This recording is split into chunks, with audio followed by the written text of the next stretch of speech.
Hai semuanya, perkenalkan kami dari mahasiswa-mahasiswi Institut Kesehatan Sumatera Utara Prodi S1 Gizi.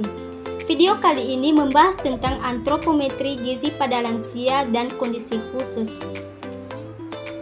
Kami dari kelompok 1 yang beranggotakan yang pertama, Yurisman Telombanua, yang kedua, Resnia Telombanua, yang ketiga, Yusminar Dahi, yang keempat, Firdayanti Tafonae, yang kelima, Chandra Nazara, dan yang keenam, Panuturi Siahaan. Yang pertama, kita harus mengetahui dulu apa yang dimaksud dengan antropometri. Antropometri gizi berhubungan dengan berbagai macam pengukuran dimensi tubuh dan komposisi tubuh dari berbagai tingkat umur dan tingkat gizi. Antropometri ini sangat umum digunakan untuk mengukur status gizi dari berbagai ketidakseimbangan antara asupan protein dan energi. Yang pertama, pada lansia. Lansia adalah seseorang yang telah berumur mencapai usia 60 tahun lebih.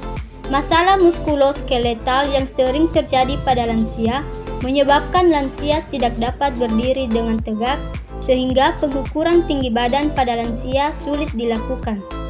Pengukuran tinggi badan lansia dapat digantikan dengan parameter lain yaitu seperti tinggi lutut dan panjang ulna. Yang kedua, pada kondisi khusus.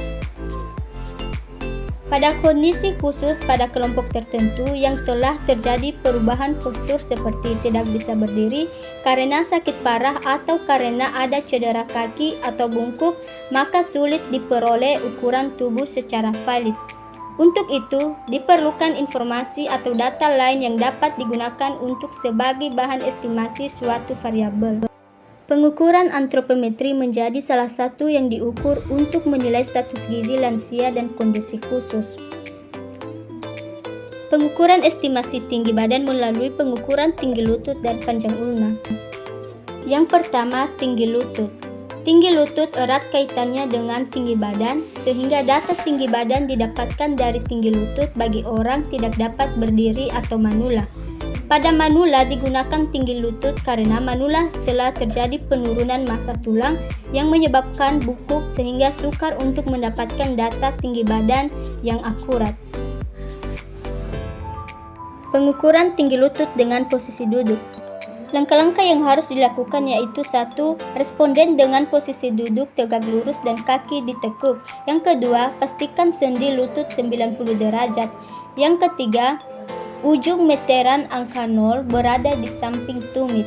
Yang keempat, tarik lurus meteran ke atas bagian di samping permukaan anterior tungkai atau di atas lutut. Yang kelima, mencatat hasil pengukuran.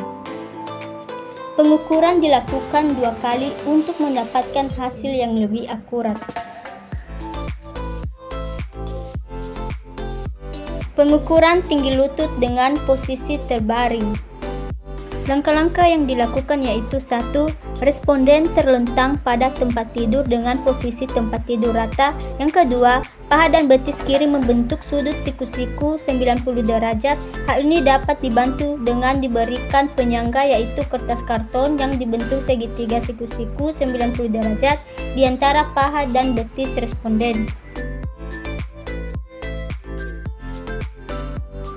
Ketiga, tarik lurus meteran ke atas bagian di samping permukaan anterior tungkai atau di atas lutut.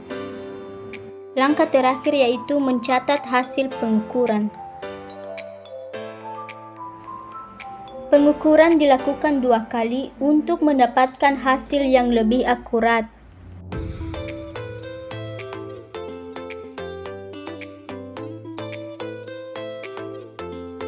Yang kedua, panjang ulna. Ulna merupakan salah satu tulang panjang pada anggota gerak atas yang memiliki rasio tertentu dengan tinggi badan dan tumbuh dengan proporsi yang konstan terhadap tinggi badan.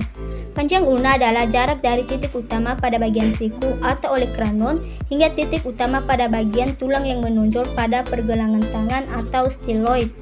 Studi di India dan Inggris ditemukan bahwa panjang ulna berhubungan erat dengan tinggi badan. Langkah-langkah yang harus dilakukan yaitu 1. Arahkan responden untuk menekuk lengan kirinya sehingga telapak tangannya berada di bagian dada dengan jari yang menunjuk bahu yang berlawanan.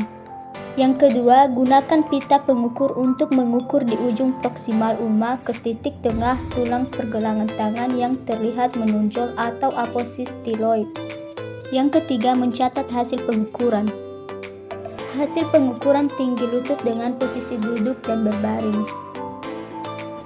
Diketahui, tinggi badan aktual responden 166 cm, usia responden 20 tahun, tinggi lutut 50 cm.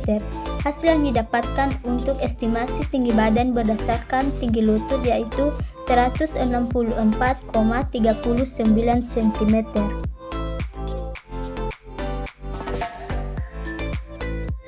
Hasil pengukuran panjang ulna. Diketahui tinggi badan aktual responden adalah 166 cm, usia responden 20 tahun, dan panjang ulna 26 cm. Jadi hasil yang didapatkan untuk estimasi tinggi badan berdasarkan tinggi lutut yaitu 166,02 cm.